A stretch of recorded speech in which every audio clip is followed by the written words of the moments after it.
Shin, Shin, Shin Godzilla. Vocês que conhecem meu canal e principalmente os meus vídeos de Godzilla devem saber que eu tenho um grande amor e fascínio por todo esse universo de kaijus. E também devem saber que Shin Godzilla é uma das versões de Godzilla que eu mais adoro. Isso se não for a minha favorita.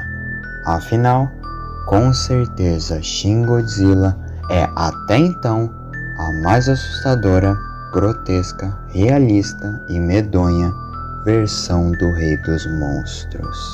Shin Godzilla é muito mais do que um simples monstro gigante. Shin é bastante similar ao primeiro conceito de Godzilla, ou seja, a representação do medo dos japoneses dos ataques nucleares de Hiroshima e Nagasaki. Creio que vocês já sabem desse evento tão catastrófico, não é mesmo? Onde os Estados Unidos, na Segunda Guerra Mundial, nos dias 6 e 9 de agosto de 1945, atirou 2 bombas atômicas feitas graças ao Projeto Manhattan nas cidades de Hiroshima e Nagasaki, sendo essa ação que deu um fim completo à Segunda Guerra Mundial. Godzilla, ou melhor, Gojira, inicialmente foi criado como uma representação desse medo do Japão de que algo assim ocorresse de novo. Afinal, no filme é deixado claro que o que acordou e o que tornou o Godzilla uma criatura tão monstruosa foi tudo graças a esses ataques nucleares, tanto que inicialmente Godzilla era um personagem do gênero do terror, e ao longo dos anos ele foi mudando para o defensor da Terra que conhecemos. Mas Shin Godzilla é como uma forma de Gojira retornar às suas raízes, transformando-o novamente em uma criatura cruel e horrenda, criada pela falta de responsabilidade da humanidade e seus maus cuidados com o planeta. Tanto que o filme foi criado como uma crítica a um acidente nuclear de Fukushima, o considerado segundo pior acidente nuclear na história da humanidade. E além disso, no próprio filme é deixado claro que o Shin nem ao menos é o maior perigo do Japão. Mas depois eu falarei disso. Shin Godzilla é uma criatura dividida em 4 fases, cada uma pior e mais perigosa que a outra. Mas antes de ser essa criatura, Shin antes foi uma simples criatura pré-histórica e desconhecida para nós seres humanos, que após o mau descarte de energia nuclear, a qual foi comido pelo Shin em sua forma inicial, aos poucos ele foi se transformando naquilo. Sim, a criação do Shin, assim como o Godzilla original, é tudo culpa de nós, os seres humanos. A primeira forma de todas é um tanto desconhecida por nós como exatamente ela é, pois inicialmente apenas vemos sua cauda, no meio do oceano do Japão. Porém, existem certas artes conceituais de como ele possivelmente seria, sendo nessa forma ele nem ao menos tendo seus olhos e sendo praticamente 100% uma criatura aquática. Após tanta discussão para ver se a criatura deveria se manter viva ou não dentro do Japão, afinal Gojira ainda não tinha causado nenhum dano, só havia aparecido, Shin finalmente decide sair da água com a sua segunda forma, que é com certeza a mais nojenta de todas.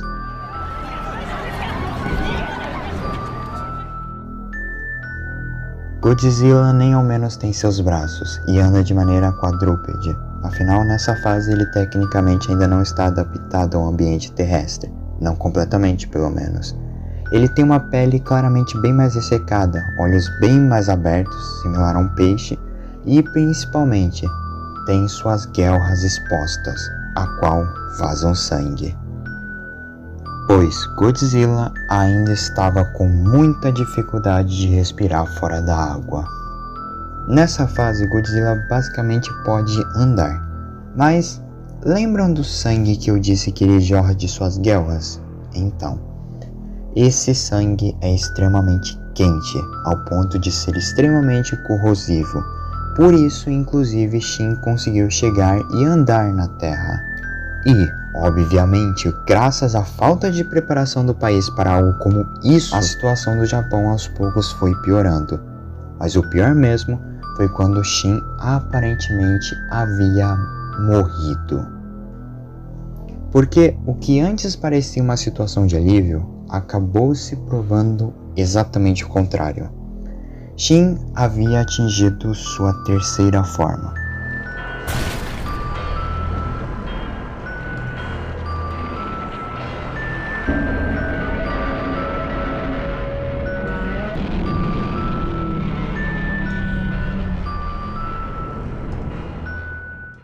Que apesar de perder seu sangue corrosivo, agora possuía os seus braços aos poucos se desenvolvendo. E agora não só andava de forma bípede, como agora estava muito mais resistente.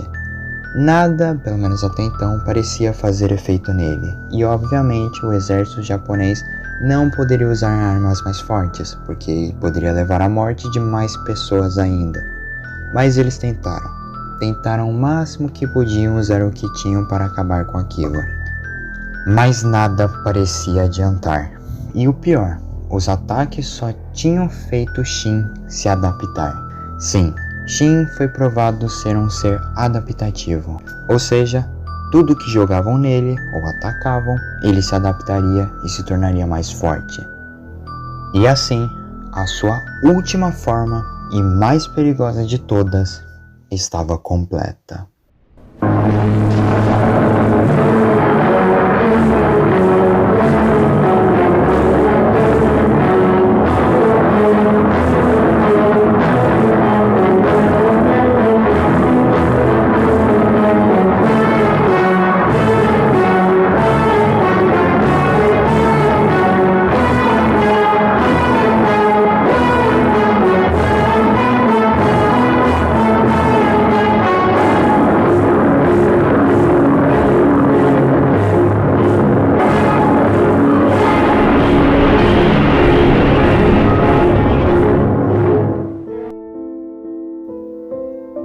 Agora, com uma pele tão grossa que nem mísseis do governo americano poderiam ferir, e um tamanho maior que todo tipo de prédio no Japão, esse era Shin Godzilla na sua quarta e última forma.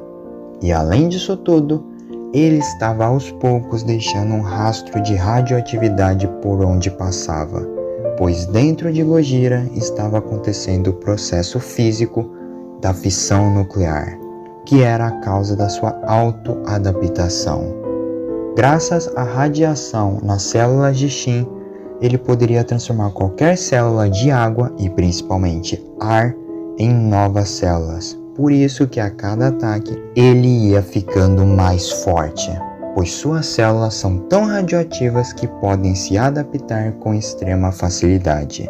E para quem quiser entender o que a fissão nuclear é, de uma maneira simples de explicar e bem básica, é um processo de bombardear o núcleo de um átomo com muitos nêutrons, provocando um processo de liberação de elétrons e também uma liberação extrema de energia térmica, causando um aumento extremo de temperatura, sendo o sangue de Godzilla o resfriador para alta temperatura e radiação dentro dele.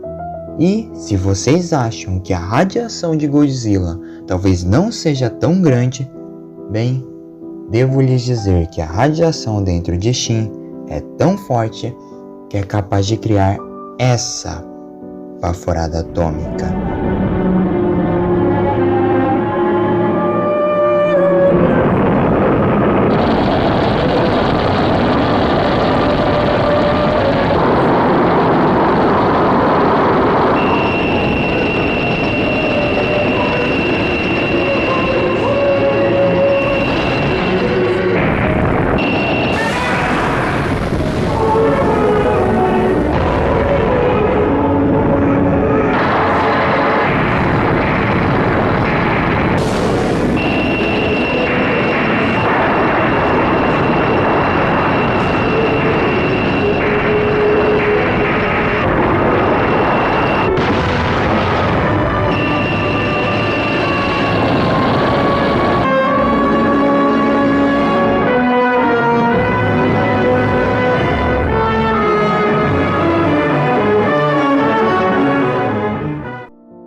Sim, Shin possui não só uma baforada atômica capaz de praticamente criar chamas, capaz de queimar cidades inteiras, como um raio capaz de perfurar qualquer coisa, que não só sai de sua boca, mas de sua cauda e principalmente suas costas.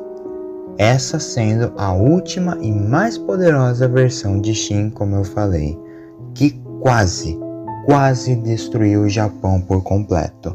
Afinal, Shin meteu tanto medo em todo o planeta que os Estados Unidos acreditaram que a única maneira de matar o Godzilla era outro ataque de bombas nucleares, o que poderia levar à extinção total do Japão, o que quase aconteceu há alguns anos atrás, em 1945. Ou seja, Shin, apesar de ser um perigo real, as bombas que o governo americano iria atirar teriam um efeito ainda pior. Ou seja, nem mesmo Shin Godzilla era um monstro tão ruim quanto o ataque nuclear. Ou seja, Shin Godzilla não só é uma representação clara do medo de uma criatura tão grande e tão perigosa de repente do nada aparecer em nosso mundo e destruir tudo, causando milhões e milhões de mortes, e que infelizmente não conseguimos, mesmo com tudo que temos, parar ela, como também ao mesmo tempo Shin Godzilla é uma representação do que pode ocorrer no mau descarte de resíduos radioativos. Afinal, como eu disse, a existência do Shin é 100% culpa nossa. E além disso tudo, Shin, como eu havia falado, é uma representação do medo do Japão do ataque nuclear. Mas nesse caso, a crítica é mostrar o quão perigoso essas armas são. Afinal, até mesmo um monstro tão poderoso como o Shin não é tão perigoso e mortal que o ataque nuclear que os Estados Unidos criou e que muitos países pensam em fazer em uma possível terceira guerra mundial. E mesmo se os Estados Unidos tivessem conseguido matar o Shin com as armas nucleares, no fundo, o Japão teria perdido de qualquer jeito. A sorte de todo o Japão foi que eles descobriram a fraqueza principal de Shin, o seu resfriamento pelo seu sangue. Como eu disse, Shin Godzilla constantemente tem a alta radioatividade dentro de si, resfriada pelo seu sangue. Ou seja, Shin teria que possuir uma temperatura muito baixa em seu sangue para manter isso. Mas, se caso esse sangue resfriasse demais, poderia congelar completamente tanto o núcleo quanto todas as células de Gojira. E felizmente, com muito esforço, eles conseguiram a tempo. Antes de Shin mudar para uma nova forma, foi desenvolvido um coagulante para o Shin, que no final causaria a sua morte. Ou melhor, a sua, entre aspas, morte. É dado a entender que Shin talvez não esteja morto. O coagulante talvez seja só uma maneira de neutralizar ele por enquanto. E talvez a única maneira de parar o Shin seria destruindo ele em nível multicelular. Pois, talvez, ele pode voltar e evoluir em formas mais grotescas e até mesmo maiores que o próprio planeta e até sobreviver a outros planetas e crescer mais e mais e mais. Porém, isso é apenas uma teoria. Se Shin chegaria ou não nesse nível tão extremo de poder é bem incerto e possivelmente não é verdade. Ainda é bem incerto se realmente Shin chegaria nesse nível de poder. Mas sim, ele talvez possa evoluir e se tornar algo ainda pior do que vimos, ao ponto de talvez nem ao menos bombas nucleares puderem o parar. E talvez tornando Shin a verdadeira representação do caos puro no planeta Terra. Mas sinceramente, eu nem gostaria de ver uma coisa tão horrenda como essa. Enfim, obrigado por ter assistido. Eu sou o Daisy Landman e espero que tenha uma boa noite.